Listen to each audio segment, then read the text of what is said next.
Ky arsenal armësh, municioni e pajisjesh është gjetur në fshatrat përreth Kalludrës së Zubipotokut, një zonë tashmë e njohur për të gjithë ne.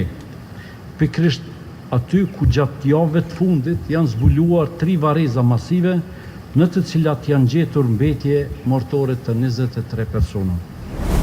Veriu i vendit tonë, përveç se ishte skenë e krimeve të rënda ndaj civilëve shqiptar, maltretimeve e dëbimeve, është shfrytzuar edhe për fshirjen e trupave të viktimave pas vrasjeve makabre të kryera nga forcat serbe. Zbulimi këtyre varrezave masive kanë nxjerrë në pah edhe një herë dimenzionin e të krimeve të kryera gjatë luftës fundit Kosovë.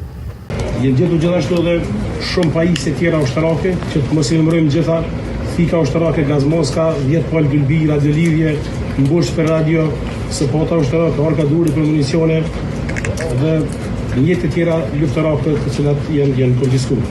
Po është janë gjetur numër të madh i uniformash, çanta ushtarake, këmisha ushtarake të ushtrisë Serbisë, policisë Serbisë dhe pajisje tjera që në lidhen me qëllimin ushtarak. Pikërisht për këtë çështje do të shkojmë në një lidhje direkte në Mitrovic.